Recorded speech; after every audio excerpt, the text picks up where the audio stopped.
Halo semuanya, balik lagi sama gue Rama di sini. Dan gue di sini lumayan santai aja ya, dan gue tahu gue ini cukup telat untuk bikin video ini, dan gue record ini emang pas tanggal setelah 2024, jadi ini baru selesai tahun baru, dan kayaknya video ini bakal rilis antara malam minggu, nggak gitu hari minggunya. Jadi ya gue minta maaf dulu.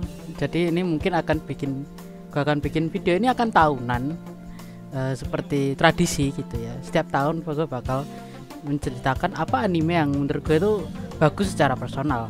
Dan di sini gue nggak nulis skrip ya untuk video kali ini. Jadi ini personal dari gue, yang keluar dari kata-kata gue, ya pure, nggak ada skrip, nggak ada apapun.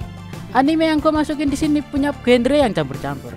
Tapi anime ini menurut gue perfect secara kesan gue tersendiri, bukan secara objektif ya. Ini adalah secara subjektif. Jadi di list ini akan sangat bias sekali. Jadi gua di sini nggak akan merating anime ini secara 1 sampai 7 atau bagaimana, tapi tetap ini adalah anime yang menurut gue terbaik di 2024. Oh ya, gue juga nggak terlalu ngerti dengan judul anime Jepang. Jadi gue bakalan sering ngomongnya tuh yang versi Inggris, soalnya gue nonton itu kebanyakan tahunnya versi Inggris. Di list pertama gue ada anime The Dangers in My Heart Season 2. Anime lanjutan dari cerita Ichikawa dan Yamada ini menurut gue romance yang mempunyai cerita yang penuh dengan gula. Romance ini bisa bikin kaki kalian ini hilang satu gitu. Anime kayak gini tuh cocoknya untuk kalian yang setelah pusing melakukan aktivitas-aktivitas yang membuat otak kalian ini panas gitu ya. Tapi mau cari tontonan yang agak santai dan ya nggak terlalu mikir lah, pengen nonton romance yang banyak gulanya, anime ini cocok sekali. Anime ini memang ceritanya ya berkutat di Yamada sama di Ichikawa, seperti cerita-cerita anime Jepang pada biasanya gitulah ya, yang kayak Komi-san Ken Communicate. Ceritanya itu kayak gitu, tapi Ichikawa ini di sini tuh adalah cowok yang pendek, yang dia ini psikopat ya. Jadi sok psikopat di TikTok gitu. Secara penulisan gue suka tuh anime karena emang dia ini ringan dan nggak usah mikir kebanyakan. Tapi gue juga bosan dengan anime ini karena dia ini terlalu diputer-puter seperti nonton Kanokari gitu. Walaupun gitu, animasi dan grafiknya ini sangat memukau buat gue. Gue juga akan menyarankan kalian kalau mau nonton anime yang romance kayak gini itu worth to try ya. Di list kedua gue adalah Atari Fight Teacher at Girls School. Cukup aneh gue masukin anime ini karena ceritanya ini absurd dan lumayan aneh. Tapi gue suka gitu sama cerita komedi dan drama yang ada di anime ini. Dramanya ini tuh gak terlalu banyak ya, hanya drama-drama ringan tentang hubungan guru sama muridnya gitu. Tapi di sini serunya, yang diajar itu bukanlah manusia, tapi yang diajar ini adalah yokai-yokai kayak TG-TG, kayak Kugisaki Onna, kayak gitu dan lain-lain. Gua awal nonton anime ini karena tiba-tiba masuk beranda YouTube gua di Aniwan, dan gua sama sekali nggak ada ekspektasi apapun tentang anime ini. Gua nggak ngeliat mal atau rating anime ini, sama sekali gua nggak tahu ini anime ceritanya sinopsisnya seperti apa. Gua cuma mau nonton anime yang menurut gua tuh asik aja lah, kelihatannya kok asik, akhirnya nonton sampai gue ke episode 12 dan menurut gue anime ini ya lumayan seru. Tapi waktu gue cek mal ternyata ratingnya cuma 6 anjir. Ya menurut gue ini agak underrated, soalnya bisa masuk di rating 7. Tapi ya anime ini tuh secara cerita emang sedikit klise gitu dan agak cringy. Ya gue suka sih sama ceritanya karena komedi di anime ini tuh nggak di overuse atau nggak diputer-puter terus. Jadi worth to try buat kalian yang mau cari anime yang santai-santai aja. Selanjutnya yang ketiga ada anime tolol yang gue sendiri nggak tahu kenapa gue masukin anime ini. Dan gue suka dengan ceritanya dan aneh tapi gue tetap masukin sih. Ada anime I Parry Everything. Anime ini ceritanya beneran secara harfiah, secara judul ini tuh sama. Ceritanya itu menceritakan tentang player Sekiro yang merasa minder karena dia dulu ini hanya ingin jadi traveler atau ya sebetulnya bounty hunter gitulah ya. Tapi syaratnya itu cuma menjadi salah satu lulusan di sekolahnya itu dari 3 kategori di sekolahnya, yaitu pedang, panah, dan magic. Namun sayangnya si player Sekiro ini nggak bisa lulus dan akhirnya dia berlatih parry hingga usianya sampai Dia ini bekerja sebagai serabutan gitulah ya. Ya apapun dia kerjakan, yang warga minta oh ya. Terus waktu dikasih wah kamu kerjanya keren banget, enggak gitu, itu udah PR ya anjir masih itu. Terus dia ini bantu gotong royong gitu, ada pengerjaan tentang pembangunan di suatu gua kan. Terus ada kejadian, ada Minotaur di sana. Padahal tentara-tentaranya yang bagian kerajaan itu kewalahan. Tapi waktu dia ngelawan Minotaur ini, sekali parry, Minotaurnya langsung kepenggal. Dan tololnya dia ini bilang, aku nggak bunuh Minotaurnya kok, itu Minotaurnya kalah sendiri. Itu adalah hal paling tolol yang pernah gue denger. Dan itu akan terjadi terus hingga episode terakhir. Emang anime tolol ini tuh cocoknya emang di rating 6. Tapi gue suka karena jadi ceritanya fresh, tanpa ada embel-embel harem maupun romance ecchi. Namun sayang eksekusinya ini yang kurang dari anime ini. Di bagian animasi dan penulisan cerita yang bisa diperdalami lagi, tapi sama anime ini nggak terlalu didalami. Ya cukuplah untuk memasuki minimal untuk anime sekelas fantasi itu cukup oke. Nggak bagus tapi nggak jelek. Dan di list keempat gue ada Rurouni Kenshin Kyoto Disturbance. Anime dari masa kecil ini akhirnya mendapatkan remake. Ya gue tahu anime kayak gini gue akan secara rating secara bias, tapi emang Rurouni Kenshin itu sebagus itu. Kalau kalian belum nonton Rurouni Kenshin, kalian coba aja yang versi remake-nya aja. Karena emang secara cerita itu sama, tapi secara grafik ini lebih di-upgrade lagi. Jauh lebih bagus daripada yang original. Daripada kalian menonton yang movie, itu ceritanya itu banyak yang di-cut, gak kayak di anime. Kekurangannya movie itu di situ. Tapi kelebihannya di movie adalah secara koreografi dia ini lebih menang, lebih bagus. Tapi ya juga kebutuhan film dan durasi yang hanya 2 jam. Jadi akhirnya banyak yang di-cut di ceritanya Rurouni Kenshin. Tapi gue nyaranin kalian, Rurouni Kenshin ini worth to try lah buat kalian pertama kali coba IP atau intellectual property dari Rurouni Kenshin. Apalagi buat yang dulu masa kecilnya nonton Rurouni Kenshin, kalian bisa lah bernostalgia dengan anime ini. Nah di list gue berikutnya ada anime yang udah dari lama gue tunggu-tunggu dan akhirnya tayang juga, yaitu You Are My Mrs. Servant.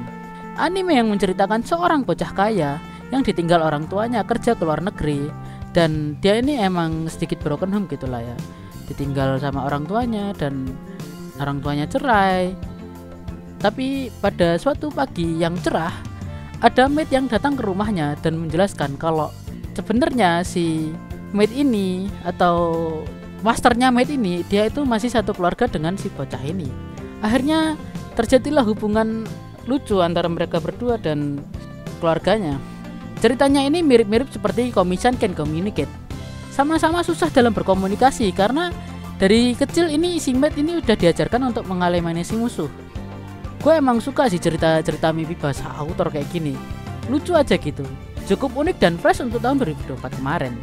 Grafik dan animasinya ini juga benar-benar bisa memanjakan mata.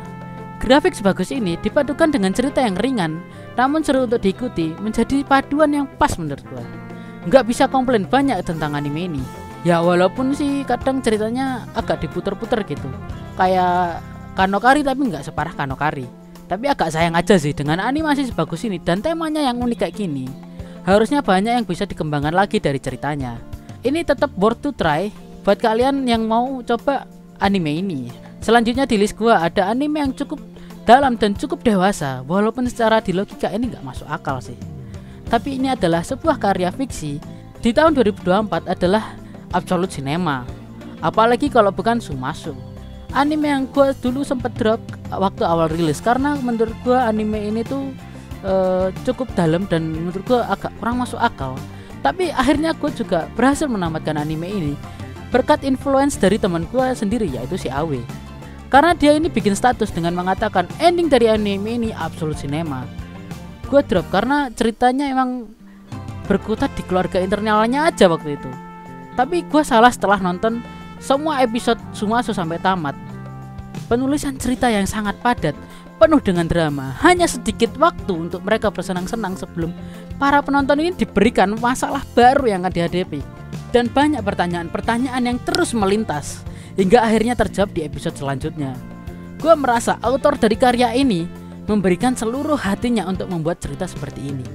Karena gue gak hanya menikmati tentang cerita keluarga internal saja, tapi gue juga menikmati kisah keluarga dari sang bocil reinkarnasi istrinya ini. anime dewasa ini emang gak bisa bikin kalian tenang, selalu kepikiran dan selalu mencari jawaban gitu. Tapi memang jawaban paling absolut dari mencintai adalah melepaskan dan mengikhlaskan. Walaupun kalian ditinggalkan oleh pasangan kalian, keluarga kalian, peliharaan kalian, sahabat terbaik kalian, barang atau ya semacamnya yang menurut kalian ini berharga, itu sifatnya hanya sementara di sini. Kalian sebagai penonton diberikan pesan moral yang sangat jelas bahwa segala sesuatu di dunia ini hanyalah sementara, dan hanya bisa dilakukan adalah menikmati itu. Dan kalian juga harus siap untuk berpisah, karena yang datang akan pergi. Bohong kata orang, waktu itu adalah obat terbaik, karena obat terbaik adalah mengikhlaskan segalanya. Dan di list terakhir gue ada anime Dandadan. Sangat bias banget buat gue nge-review anime ini, karena gue udah baca manganya dari lama. Gue suka ngikutin cerita Dandadan ini, karena cerita dari Dandadan ini sama seperti JoJo's Bizarre Adventure. Jadi kalian akan melihat petualangan dari sang Okarun mencari bijinya.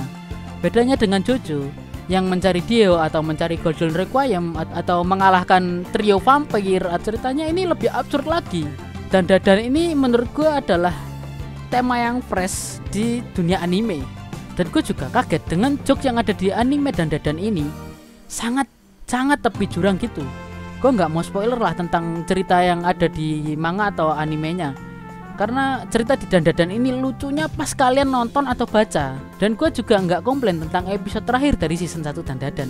Ya gue tahu ini sangatlah bias, tapi gue udah nebak dari berita bocoran kalau Dandadan akan direncanakan akan mendapatkan season 2. Gue juga heran kenapa sih Dandadan ini berani banget memberikan ending yang paling gantung dan anti klimaks untuk animenya. Tapi kalau dilihat secara pasar atau secara promosi, ini berhasil untuk menarik minat para penonton agar terus mendapatkan hype dari Dandadan ini. Ini adalah langkah berani, karena kalau Dandadan dapat pengunduran saja, itu udah dead end buat mereka. Sebagai contoh seperti Fire Force yang mulai kehilangan hype-nya di season 2. Tapi walau gitu, anime ini tetap worth to watch ya buat kalian yang suka anime absurd dengan mencampurkan semua unsur genre di dalamnya. Ya mungkin itu adalah list anime terbaik di 2024 menurut gue ya. Gue sangat telat untuk merecord atau merilis video ini karena ya gue ada masalah. Waktu itu ada masalah yang harus gue selesaikan dulu sebelum di 2025, waktu gue sebelum tahun baru itu. Jadi gue nggak sempet record, udah gue list tapi gue masih belum bisa record. Jadi baru kali ini bisa record. Dan kalau kalian nggak mau ketinggalan sama video baru kita, kalian jangan lupa untuk subscribe channel kami dan jangan lupa like video ini kalau kalian suka. Dan share video ini ke teman kalian yang menurut kalian juga wibu, dan komen kalau kalian ada pendapat lain selain anime di atas atau kalian mungkin anime terbaik di 2024 menurut kalian, ya bisa komen aja di kolom komentar di bawah. Sekian dari gua, cus.